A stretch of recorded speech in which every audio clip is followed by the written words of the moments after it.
नमस्कार. मुरंबा मालिकेमध्ये आज आपण पाहत आहोत अक्षयची इतकी दाढ दुखत असते. बिचारा त्या दाढेमुळे खूपच रडकुंडीला आलेला असतो. त्याला रमाई सांगत असते की थोडंसं औषध घ्या, नाहीतर मी ना एक काम करते, कापूर आणते. आणि सगळे कापूर, लवंग, हिंग सगळे प्रयोग त्या दाढीवर करून झालेले असतात. पण दाढ काही दुखायची राहत नाही. त्याला ना सीमा सारखी म्हणत असते, अरे एकदा तरी डॉक्टरकडे जा.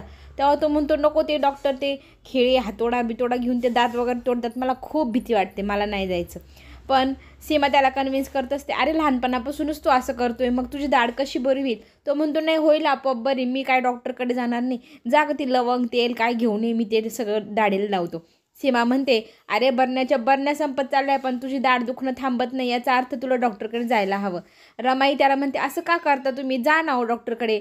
तेव्हा मात्र सीमा सांगू लागते, त्याला ना लहानपणापासून डेंटिस्टची खूप भीती वाटते आणि तिथे गेल्यानंतर तो थरथर थरथर कापायला लागतो, म्हणून तो जात नाही. असं ऐकल्या रमाला मात्र इतकं खुदखुद हसायला येतं.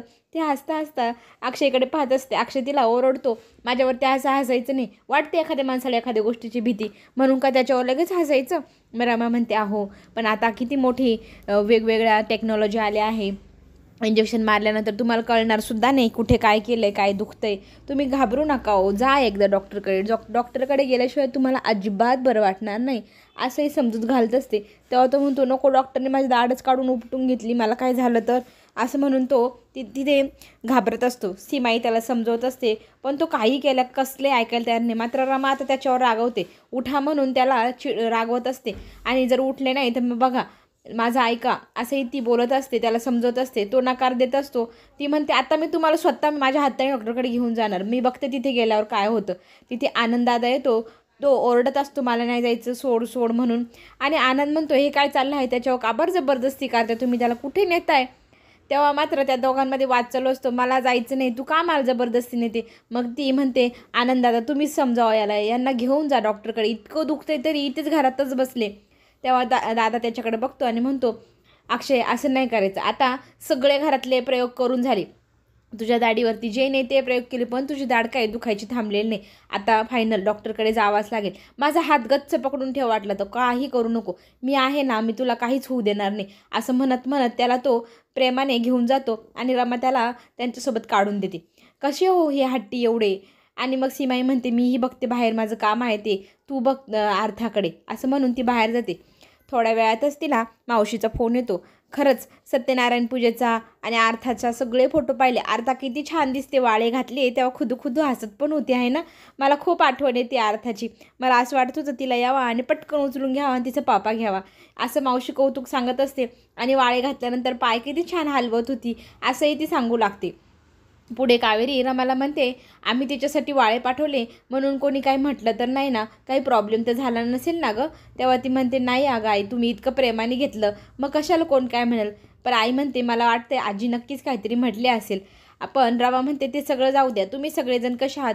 बघ ना, काकांनी किती छान आयडिया केली आणि फुलांच्या टोकरीत बसून आले आणि अर्थाला ते वाळे पोचवले. मग सगळेजण खुदू हसायला लागतात. ते पोचवण्यासाठी काकांनी जी मेहनत केली, तू जर पाहिलीस तर तू खरंच काय म्हणशील. काका त्या फुलांच्या टोकरीत बसले तर खरी, पण त्यांचं काय हालत झाले तुला दाखवू का. ती म्हणते, म्हणजे नक्की काय झालं आहे, दाखवा बरं.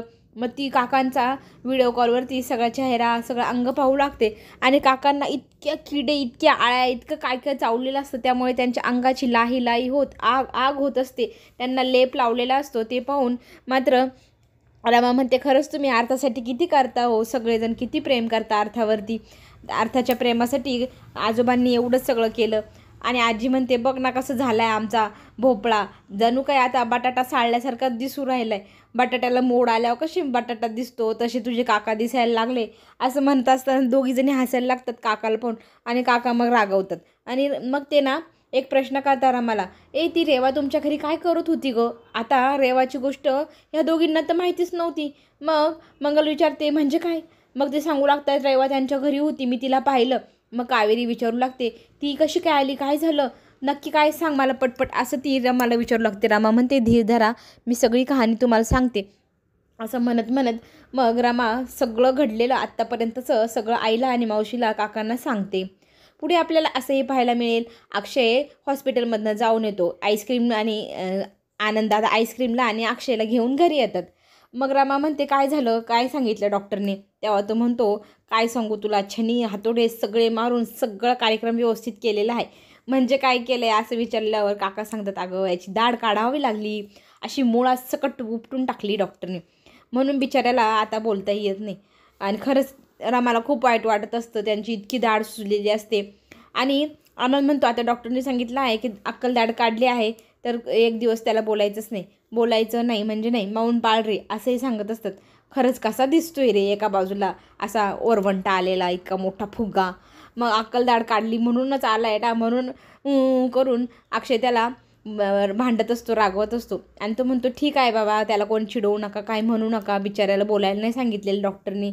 आणि मग आता अक्कल दाढ गेली म्हटल्यावरती आता अक्कल राहणारच नाही आता अक्षयला, असं म्हटल्यावरती रमा म्हणते बरं झालं, जाऊ दे आता, थोडं शांतता राहिली एक दिवस यांना बोलायचं नाही म्हटल्यानंतर. आणि खरंच अक्कल गेली तर अक्षय आणि आनंद मग जोरजोराने हसायला लागतात. अक्कल दाढ काढली, अक्कल गेली. तिथे ना जान्हवी येते. जान्हवी म्हणते तुम्ही सगळेजण का हसताय, काय झालं. तेव्हा आनंद म्हणतो अगं अक्षयची आता अक्कल दाढ काढली, आता त्याला अक्कलच राहिली नाही. ती म्हणते असं पण असतं, मला माहीतच नव्हतं. किती ग तू वेंदळी म्हणे. अगं अक्कल दाढ काढली म्हणजे काय अक्कल गेली असं नसतं, ती अक्कल दुसरीकडे असती. मग ना अक्षय म्हणतो माझ्यामध्ये ना मुळातच अक्कल आहे, ती काय माझ्या अक्कल दाढेत नाही आहे, ती माझ्या असं डोक्याकडे हात करत असताना रमा लगेच म्हणते गुडघ्यात आहे. लगेच तो म्हणतो गुडघ्यात का गं. मग दोघांचं तिथं भांडण होतं, मजाक मस्ती चालू असते, गुडघ्यात अक्कल असं तसं. मग सगळेजण हसायला लागतात. आणि मग आनंददादा म्हणतो की तुला ना डॉक्टरने आईस्क्रीम खायला लावली, त्याला शेकवायला लावलं आहे, तर तू आईस्क्रीम खा. जान्हवी म्हणते मी थांब, तुम्हाला आईस्क्रीम काढून देते. आणि सगळ्यांना आईस्क्रीमचे डबे मग जान्हवी काढून खायला देत असते. इकडे अक्षयला खायला लावल्यानंतर अक्षय म्हणतो माझ्या हाताला इतकं लागले, माझी दाढही काढली, रमा मला भरव. पण तिला ऐकायला तर हरव. ती म्हणते मी तर तुम्हाला बोलण्यात रोजच हरवते, काय हरवायचं, आता तुम्ही तुमच्या हाताने आईस्क्रीम खा बरं. तो मग तिला सांगतो अगं मी हरव असं नाही म्हणत, भरव असं म्हणतोय. मग ती म्हणते अच्छा सॉरी भरवते. पण परत तिला आठवतं की सगळेजण इथे आहे, आपण हॉलमध्ये बसलेलो आहे. ती डोळ्याने खुणवते तुम्ही तुमच्या हाताने खा, कारण सगळेजण इथे. तेव्हा आनंददादा लाजतो आणि आनंददादा म्हणतो अगं किती गं तू वेंधळी, का बरं लाजते एवढी, भरव ना त्याला, त्याचं बिचाराचं एवढं दुखतंय म्हटल्यानंतर.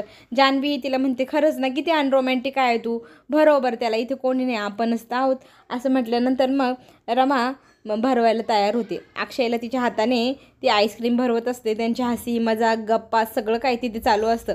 आणि रमा म्हणते बघा ना अर्थापेक्षा पण तुम्ही लहान झाले, जणू काय अर्थाचे बाबा तुम्ही शोभतच नाही. अर्थाच्या बाबाला अर्थाची आईच भरवते म्हटल्यानंतर अर्थ मोठेपणी किती हसेल मला. त्यांची तिथे अशी मस्करी चालू असताना खरंच अक्षय म्हणतो ना आपली अर्थ आहेच तितकी सुंदर गोड, आपल्याला हवीशी. आणि खरं सांगू का, तिने आपल्याला आई बाबा म्हणो किंवा ना म्हणो, काका काकू अशी जरी हाक मारली तिने आपल्याला, तरी ती आपल्या कानापर्यंत आई आणि बाबा अशीच पोचणार आहे. अर्था कायम आपल्यासाठी आपल्या मुलीसाठीच राहणार. मग ती कोणालाही आई बाबा म्हणो किंवा काका काकू म्हणो, पण ती आपलीच मुलगी राहणार शेवटपर्यंत, हे नक्की, असंही तो सांगू लागतो. आणि मग रमा म्हणते हो हे खरं आहे, आपण तिच्यावर इतकं प्रेम करतो, ते आपल्याला सोडून कधीच कुठे जाणार नाही, आपली मायेलाही ती विसरणार नाही. असं त्यांच्या गप्पा चालू असतात. एकमेकाला ते आईस्क्रीमही भरवत असतात. आईस्क्रीम भरवता गप्पा गोष्टी सगळं काही चेष्टा मस्करी चालू असतं. तिथे येतात मग शशिकांत आल्यानंतर तिथे लगेच म्हणतो आईस्क्रीम पार्टी चालली वाटतं, आता जास्त दिवस तुमच्या पार्ट्या आणि हे चुरू बोलणं काही चालणार नाही, कारण आज मी तुम्हाला एक गुड न्यूज देणार, असं म्हणत तो त्याच्या डोळ्यांवरचा चष्मा काढू लागतो. आणि म्हणतो माझ्या डोळ्यांना सगळं काही दिसायला लागलं आहे, मी सगळं पाहू शकतो आणि सगळं पाहिल्यानंतर बोलूही शकतो, कारण आता माझा डोळा बरा झाला आहे. हे पाहून मात्र आता अक्षयला धक्का बसतो, यांचा डोळा कसं काय रिपेअर झाला. मग शशिकांत मुकादम आईला बायकोला सगळ्यांना हाका मारू लागतो, सगळ्यांनी या बघा माझा डोळा एकदम बरा झाला, मला सगळं काही दिसायला लागलं आहे. सीमाला इतका आनंद होतो, सीमा देवाचे आभार मानते, यांचा डोळा पुन्हा पूर्वीसारखा झाला आणि हात जोडून देवाचे आभारही मानते. त्याच्या आईलाही खूप आनंद होतो, खरंच शशिकांत तुझा डोळा बरा झाला आहे, मला खूप छान वाटत आहे. आता शशिकांत म्हणतो इथून पुढे आता मी सगळ्यांना माझ्या तालावर मी पूर्वी जसं नाचवायचो तसं नाचवणार, मला घरात कोणाला ठेवायचं कोणाला बाहेर काढायचं आता ते सुद्धा मीच ठरवणार, कोणाचं ऐकायचं कोणाचं नाही ऐकायचं. इथून पुढे ह्या घरात फक्त माझं आणि माझंच राज्य चालणार. आणि रमाला आणि अक्षयला ते चॅलेंज करतात की तुम्हाला मी वेगळं करणार म्हणजे करणार. ओपन असा खुला चॅलेंज आता त्याने रमाला दिलेला आहे. टिकायचं की नाही टिकवायचं हे मी पाहणारच आहे. आज मी एन्जॉय करायला चाललो आहे असं म्हणत तो बाहेर निघून जातो. सीमाला मात्र काळजी वाटते. यांच्या डोक्यात नक्कीच काहीतरी चालू आहे. आता हे नवीन नवीन काहीतरी संकट नक्की आणणार. पुढे आपल्याला असंही पाहायला मिळेल, अर्थासाठी रमा दूध गरम करत असते. ते दूध थंड करण्यासाठी बॉटलमध्ये ठेवते आणि थंड झाल्यावर घेऊन जाईल. आता अर्था रडेल म्हणून तिच्याकडे पाहायला ती रूममध्ये निघून जाते आणि ती बॉटल थोड्या वेळाने येऊन घेऊन जाते थंड झाल्यावर असं म्हणत ती तिथून निघून जाते. पुढे ना आपल्याला हेही पाहायला मिळेल, कारस्थानी रेवा तिथे येते आणि तिचे कारस्थानं काही ती थांबवणार नाही. तेच करण्यासाठी तर ती घरात आली आहे. ती ना जाते किचनमध्ये, ते दूध त्या बॉटलमधलं पातेल्यात ओतते. पातेल्या खालचा गॅस एकदम मोठा करते. खळ खळ खळ असं दूध उकळायला ठेवून देते. एकदम कडक गरम दूध झाल्याशिवाय आता आपण इथून हालायचंच नाही असं तिने ठरवलेलं असतं. दूध एकदम खळखळ तापवते आणि रमावरती नवीनच संकट ती पाठवणार. त्या संकटाला ती कशी तोंड देते हेही मी बघतेच असं रेवाचं बोलणं चालू असतं. इकडे आजी ना ऑफिसमध्ये सगळे अकाउंट्स वगैरे चेक करत असते. आपला ना खूपच लॉस होत चालला आहे, आपल्याला तो भरून तर काढावा लागेल, काहीतरी करावं लागेल. अक्षयचं म्हणणं असतं की आपण दुसऱ्या ब्रँडचा नाव आपल्या नावासोबत नको जोडायला, पण आजी म्हणते ते करण्याशिवाय आपल्याकडे पर्याय नाही. कारण ते जर केलं नाही तर आपली जेवढी उरली सुरली मुकादमांची इज्जत आहे तीही जाईल आणि अकाउंटवर पैसेही नाही. आपली परिस्थिती खूप खराब आहे, तेव्हा आपल्याला नाव तर बदलावंच लागेल. पण ना एक ऑप्शन अक्षय तिच्यासमोर ठेवतो. आपल्यामध्ये जो काही मेन्यू आहे त्याच्यामध्ये फक्त गोड पदार्थ ॲड करायचा आहे ना, पारंपरिक मुरंब्यासारखा गोड पदार्थ तर आपल्याकडे आहेच ना, आपण तो घेऊ शकतो ना. पण आजी मात्र नकार देते. मुरंबासारखी एकदम फालतू गोष्ट अजिबात नाही रे, ते नाही चालणार असं म्हटल्यानंतर अक्षय म्हणतो अगं एकदा विचार तरी कर. पण आजी त्या तिच्या मतावर ठाम असते, ती नाही म्हणत असते. इकडे रेवाने एकदम खळखळतं गरम दूध केलेलं असतं आणि मग ती बॉटल घेते. त्या बॉटलमध्ये ते खळखळतं उकळतं दूध घालते आणि ते दूध घातल्यानंतर त्या बॉटलचं झाकण आणि सगळं काही एकदम छान पॅक करते. म्हणजे त्याच्यातनं वाफही बाहेर जाणार नाही, दूधही थंड होणार नाही. एकदम कडकडीत दूध बाळाच्या तोंडात गेल्यानंतर बाळ एकदम भाजणार म्हणजे भाजणार. आणि मग रमा सगळ्यांसमोर काय उत्तर देते तेही पाहायला मज्जा येईल असं म्हणत ती तिथून निघून जाते. थोड्याच वेळात तिथे रमा येते. रमा बघते की बॉटल तर इथे आहे, पण मी त्याला झाकण लावून नव्हते गेले, थंड होण्यासाठी ठेवलं होतं ना, याचं झाकण कोणी लावलं असेल. पुन्हा विचार करते, जाऊ दे, आपल्या अर्थाला भूक लागली आहे, पटकन बॉटल घेऊन जायला हवी. ती बॉटल ती उचलते आणि रूममध्ये निघून जाते. इकडे अक्षय आजीला दाखवत असतो प्रेमाचा मुरंबा. आजी हा मुरंबा तू चाखलाही आहे आणि तुलाही माहिती आहे तो मुरंबा किती चांगला आहे. त्या मुरंब्याची मालकीन ही रमा आहे. ती आपल्या कंपनीसोबत जोडली तर आपल्या कंपनीला दुसऱ्या कंपनीचं नाव पण द्यावं लागणार नाही. मग आजी म्हणते हा सगळा डाव आहे त्या रमाचा. तिला आपल्या कंपनीत इंटरफेअर करायचं आहे, आपल्या कंपनीत तिचा सहभाग नोंदवायचा आहे, नाव कमवायचं आहे, आपल्या कंपनीत तिचं नाव घुसवायचं आहे तिला. हेही मला तिचे डाव समजतात, पण तू ना खूप भोळा आहे, तुला तुझ्या बायकोची डावच समजत नाही. तेव्हा तो म्हणतो आजी तू आजही तिलाच दोष देते, तू अजूनही तिला मनापासून स्वीकारलं नाही, हे मी मान्य करतो. तिने किती मोठं मन दाखवलं. ती म्हणते कंपनीसमोर कुणाचं दुसरं नाव नको लागायला, तुम्ही माझ्या प्रेमाच्या मुरंब्याचं नाव लावा, मी तुमच्या कंपनीचं नावही बदलू देणार नाही असं ती म्हणते. पण तू किती स्वार्थी आहे, तिच्याबद्दल किती वाईट विचार करते. ती म्हणते नाही, माझा तिच्यावर विश्वास नाही, ती मुद्दाम करत आहे आपल्या कंपनीमध्ये तिचं नाव घुसवण्यासाठी आणि ते मी मान्य करणार नाही आणि तिला मी माझ्या कंपनीत कसल्याही प्रकारचा सहभाग करू देणार नाही. तिचा मुरंबाही मी माझ्या कंपनीत दाखवणारही नाही आणि ठेवणारही नाही. भलेही दुसऱ्या कंपनीचं नाव आपल्या कंपनीला जोडलं तरी चालेल. इकडे रेवा वाट पाहत असते कोणीतरी येण्याची, मग त्यांना सांगण्यासाठी की खूप गरम दूध रमा घेऊन गेली आहे अर्थासाठी. तितक्यात ना सीमा पाठीमागणे येते. काय गं काय झालं, तू इतकी टेन्शनमध्ये का दिसते. तेव्हा ती सांगू लागते मला ना खरं तर भीती वाटत आहे सांगण्याची, कारण रमा माझ्यावर चिडेल. पण ना रमा एकदम खळखळतं उकळतं दूध त्या छोट्याशा बाळासाठी घेऊन गेली, बाळाचंच काही झालं तर. पण सीमा म्हणते मला तिच्यावर पूर्ण विश्वास आहे, ती कसल्याही प्रकारचा हलगर्जीपणा अर्थाच्या बाबतीत करणार नाही. पण रेवा समजावून सांगत असते की बाळाचं तोंड भाजून जाईल. अहो तिने खूपच गरम एकदम कडकडीत दूध असं बॉटलमध्ये ओतून माझ्यासमोर नेलं आहे आणि मी ते पाहिलंही आहे. तेव्हा सीमा म्हणते तू खोटं बोलते मला माहिती.